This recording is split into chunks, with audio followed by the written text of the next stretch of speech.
This is the Pick Six Podcast, and today we are joined by Jevon Kearse, 11-year vet, 3-time Pro Bowler, Rookie of the Year, and first-team Pro Bowler as a rookie, college football national champion with the Florida Gators, and he's joining us on behalf of Saks, a fun campaign. I laugh every time I read this, Jevon, a fun campaign for our premium men's underwear client, Saks. That's all about Saks. I get it. We'll talk about that a little more as we get through this. How are you doing, man? I'm doing good, man. Enjoying myself. Woke up this morning and I was going to play some golf, but it's kind of wet up here in Nashville, so I'm going to chill today. All right. Well, you the consolation prize is to hang out with us for a few minutes, so we appreciate it. I'll ask you quickly, how's your golf game? Because usually when you're retired professional athlete, your golf game is pretty tight. It normally is, but like the more I play, I get better. But right now I'm right up under 100, so I'm like maybe like in the mid 90s right now. But I'm work in progress. I appreciate your honesty because a lot of folks will just say they're shooting 75 and try to move on with the conversation. I know I've heard those guys, and they say like the 90s and below. No, you need to do something about that. All right, let's talk about your football career because it was a spectacular one.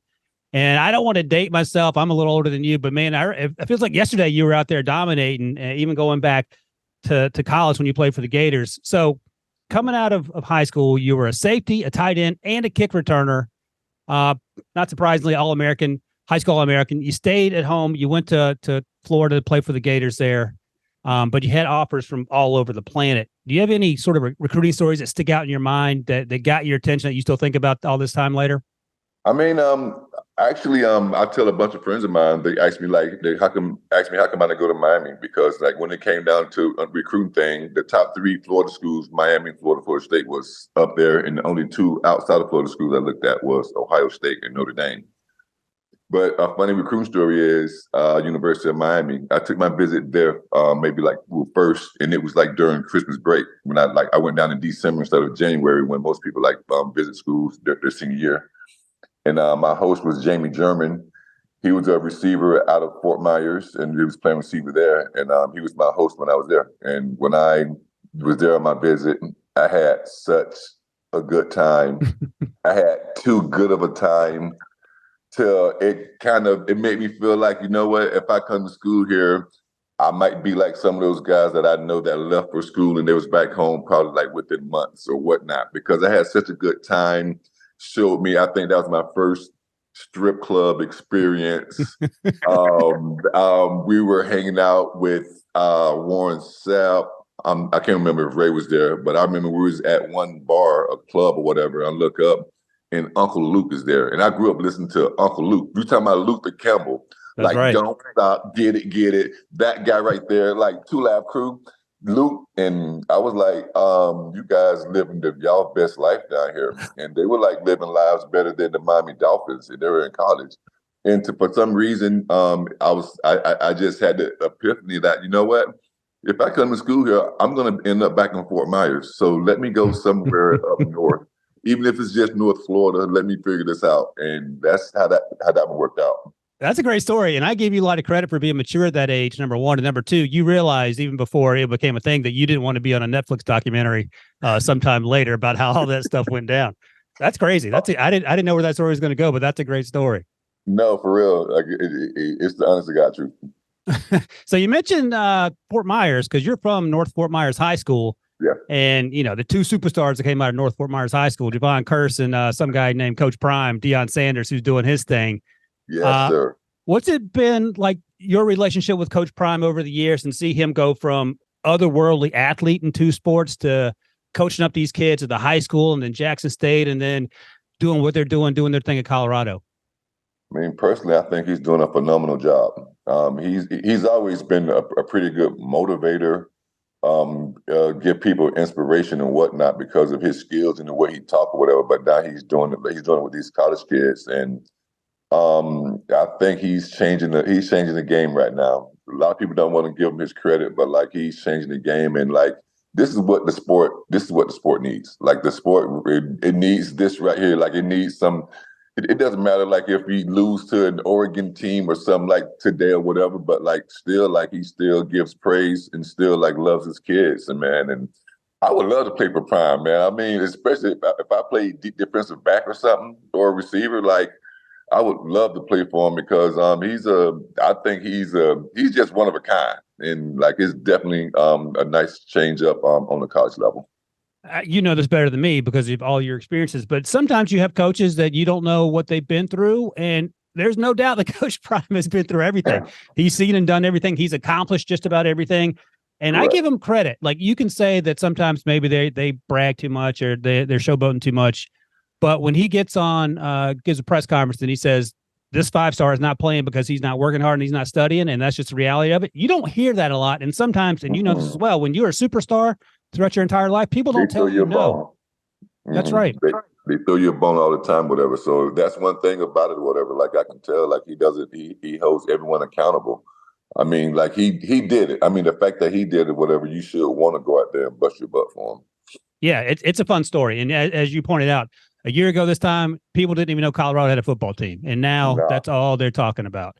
Correct. All right, listen, let me ask you this. When did you first get the nickname The Freak? Interesting story. A lot of people don't know it. When I got into UF, I was playing free safety. Then they moved me to outside backer.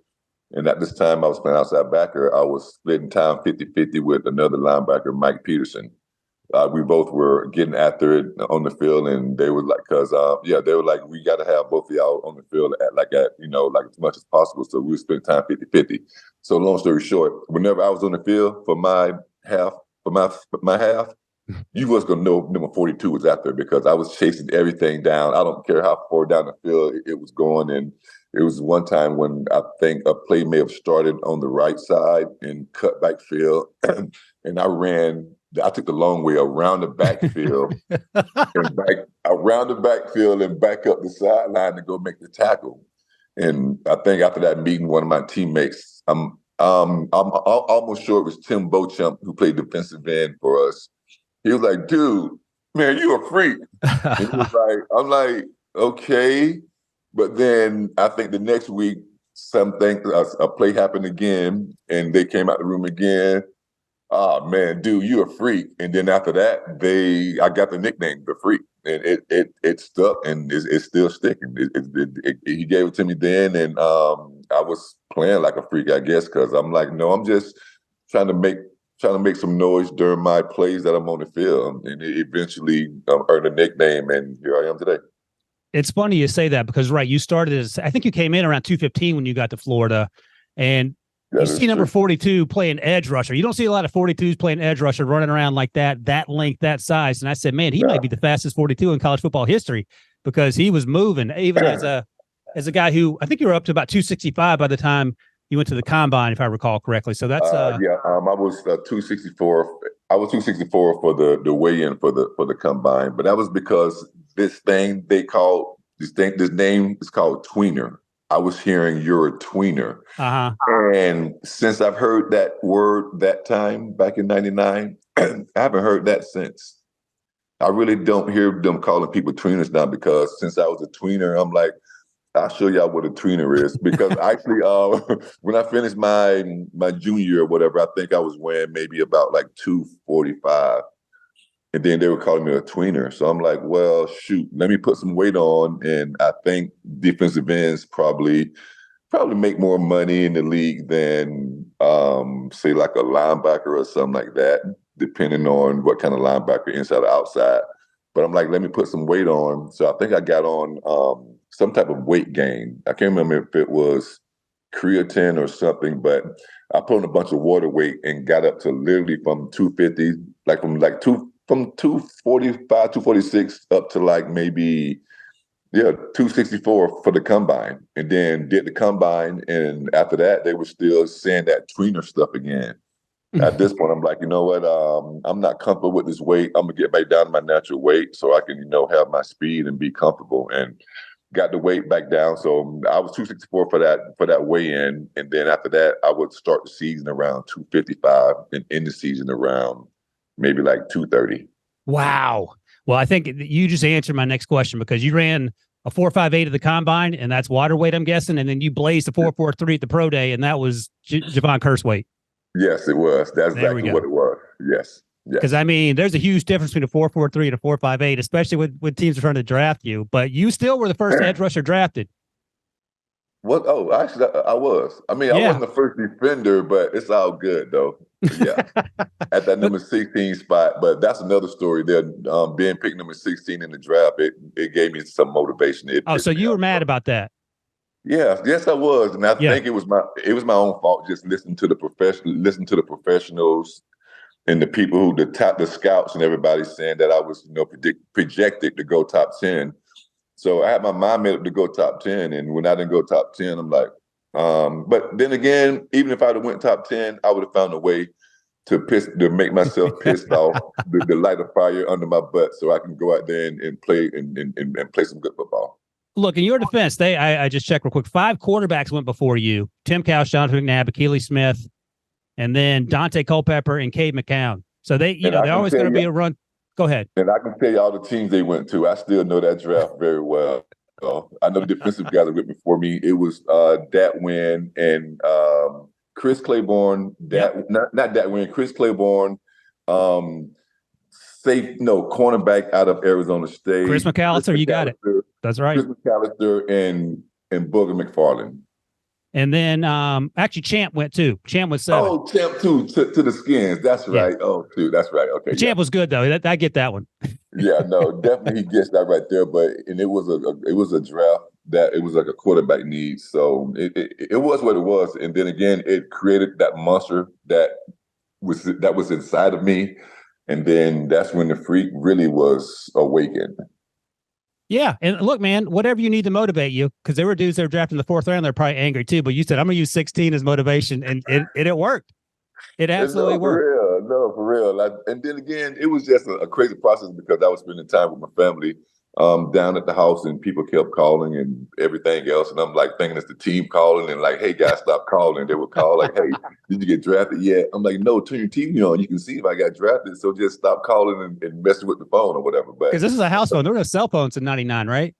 It was, but they didn't trust it at the time. So like all the teams made sure that they had a landline. And the funny thing is that morning, 3 teams that had top 10 picks that had like a pick in the top 10, text me. They actually text me, or maybe I had a 2-way, or I don't know what it was, but they messaged me to make sure that they had like a landline for me. So the day of, I'm really thinking, oh, it's definitely top 10. And when it didn't happen, everything happens for a reason. Yeah, no, I think it worked out for you, man. So let's talk about some of these young dudes, because of course you played for the Titans and you played for the Eagles, but I want to get your thoughts, not on an edge rusher, but on a young man who has been dominant through 3 games, and that's Jalen Carter, number 98. Went 9th overall. You could argue he's the best player in this draft class, what he's done on the field so far. What have you seen from him that's made you go, good Lord, this might be Freak 2.0? Just what I thought was going to happen. The same story I just mentioned about going late, about like me feeling like I'm going late in the draft. I know Jalen Carter was projected to go number 1 in the draft, and that didn't happen. And so when that didn't happen, as soon as, because I happened to be up in Philadelphia at the time when they drafted him. And then when they drafted him, I'm like, yeah, he's going to be pissed off. Yes, they're going to be happy with this dude. He's going to come here and rip everyone's head off.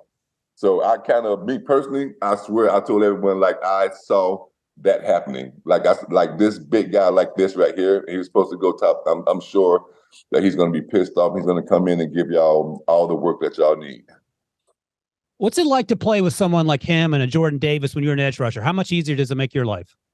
Yeah, it makes it much easier. There was some times there, I played with some good interior guys, and me being a edge rusher, a fast guy, as long as y'all do a good job in the middle, I'm gonna do my job on the end. So listen, y'all flushing to me sometimes, I'm gonna make them step up to you guys. But playing with guys like that's solid in the middle, the linebackers eat all day. I'm sure linebackers love it even more. But as a DN, I like it more as well, because I know that they're going to be more inside conscious, because that's the shortest route to the quarterback. So just leave me a little bit one-on-one on the outside, a chip block here or there, and let me work. Speaking of some of these edge rushers, let's talk about some of these young guys that have been eaten. If you could pick one active guy to start a franchise with, I'm going to give you some names. And you tell me who. You only can take one. You're going to take Micah Parsons, Myles Garrett, T.J. Watt, or Nick Bosa. Oh, that's a good one. Oh, and actually, I answered that question recently about my top two favorite ones right now. And I said T.J. Watt and Michael Parsons, but I kind of forgot about that kid, that little brother, Nick Bosa out in San Francisco. That dude right there, he goes. I mean, I'm gonna shoot. You got Micah who can play inside, outside, like he's the closest thing to Lawrence Taylor we have right now. I'm gonna rock with Nick Bosa. I'm gonna rock with Nick, man. Like he has a motor. He gets after the quarterback. He has a motor. He kind of reminds me of myself, just getting down in that sprinter stance and just getting after that quarterback. So I'm gonna roll with Nick with this one. Man, there are no wrong answers with that crew either. I mean, right? You can't go wrong. But it is fun to watch all those dudes. All right, I got one last thing for you. And this is the thing that the kids are doing on TikTok, according to Debo, the producer. I don't know about any of this stuff, but he said blind rankings is a thing that folks are doing, whether it's fast food or, I don't know, spaghetti and meatballs. So we're going to do blind rank nicknames, and you're not going to know what's coming next. So I'm going to say a nickname, and you have to give me the rankings, and you're going to be locked into that ranking no matter what comes next. So there are 5 names, all right? You ready? Uh-huh. First up, the Bus. Oh, I just saw the Bus. So you got to rank them 1, 2, 3, 4, 5 as terms of the best nickname and the player that goes along with it. I like the Bus. I'm gonna 3. Okay, that's a good start. That's smart. You played this game before. All right. Prime time. Oh shoot, that's 2. No, look at you. You're leaving a little wiggle room. All right, the Minister of Defense, Reggie White, baby. Oh, that's the homie. That's 4. All right, Honey Badger. 5. You know what's coming next? No. The Freak. Come on, baby. Jevon knew what was coming. He's played this game before. I love it. All right, man. Look, I appreciate you. Look, tell us about your partnership with Sachs and what they're doing with the All Sachs Conference. I love that name. Well, I mean, since I kind of had a few sacks in college and a few sacks in the NFL, I kind of know a thing about sacks. But when I was approached for this, I'm like, that's a no-brainer. And then on top of that, since I have a sack down there and they're going to donate $1,000 for each sack these players get, that's going to be a whole bunch of thousands of dollars out there because we got some good sackers, some good pass rushers in this league right now. And on top of that, it's just one of those. Yeah, it's a thing that I'm happy to be a part of. And then this NIL thing, I think it's like one of the most creative NIL deals like thus far. And to be a part of it, I like that very well. And then I get to give out that trophy, man. That the illustrious balls not stuck to the Theismann trophy. That's what the top sacker is going to win. And hopefully it's a dress-up affair. You have on a tuxedo and you get this trophy because balls not stuck to the Theismann. Dude, that's big. Trust me, that's big. It's gonna be huge. Man, that's a good little tagline there. So just a couple of dudes here. Braden McGregor out of Michigan. He's on the All Sachs Conference. One of the All Sachs Conference players. My guy Liatu Latu out of UCLA. He's been balling out. Shane Lee out of USC. Jordan Dominic out of Colorado. We know that team has been playing some good ball. Jamoy Hodge out of TCU and Jafari Harvey out of Miami as well. One last thing, and then we'll get you out here on this. Does the Freak know how many sacks he had between the college and pros? Because you know a lot of stats about that draft class. Shoot. Hold on. Like, are they combined or how many I had in college and how many I had in the pros? If you know the combined number, if you know the separate number, whatever you want to give me, I'll give you points for it. I do not. Actually, I do not know it. If I was to guess,